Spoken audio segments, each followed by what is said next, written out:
السلام عليكم وصباح الخير، صباح الجمال. صباح الأمطار، ما عارفة ظاهرة ولا لأ. المطر من امبارح نازل، الجو إبداع صراحة. وعشان الجو الجميل ده أنا جاية الليلة أتكلم معاكم. نتفق أنا وإنتي على كم نقطة لازم نحققها، خاصة أننا في مشارف نهاية سنة وبداية سنة جديدة إن شاء الله. فدايرين انه السنة الجديدة دي نبداها بطاقة جديدة، بإحساس جديد، بأفكار جديدة، وكل واحدة فينا إن شاء الله بإذن الله تحقق أمنياتها وحاجاتها اللي عايزاها. عايزة أتفق معاكم على كم نقطة نلتزم بيها كلنا. أول حاجة يعني يوم 30 يوم 31 في الشهر، أنه خلاص آخر يومين في السنة إن شاء الله، نقعد كلنا نكتب الأمنيات والحاجات اللي نفسنا نحققها خلال السنة الجاية بإذن الله تعالى.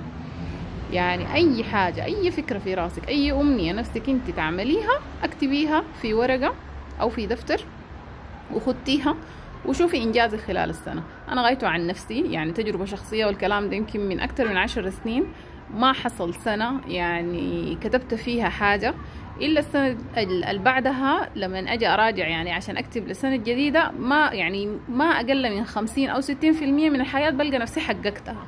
دايما ما كان كل الحاجات.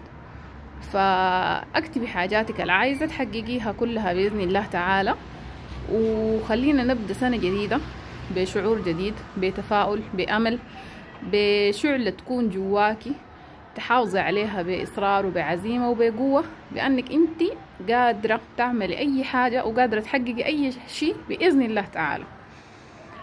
اكتبي أمنياتك زي ما اتفقنا. سنتك الجديدة دايرة تعملي فيها شنو؟ دايرة تعملي ماجستير، دايرة تعملي دكتوراه، دايرة تعملي مشروعك الخاص، دايرة تحفظي سورة البقرة مثلا، دايرة تحفظي القرآن كله. أيا كانت أهدافك اكتبيها، إن شاء الله تصل 20-30 أمنية واحدة، أمنيتين، المهم اكتبي. والسنة الجاية إن شاء الله نتلاقى في زي الزمن ده، نشوف نحن حصدنا شنو خلال السنة من الحاجات اللي كتبناها بإذن الله تعالى. لكن لازم نتفق على أنه نحن نحافظ على الشعلة الجوانا بالإصرار وبالعزيمة وبالتفاؤل.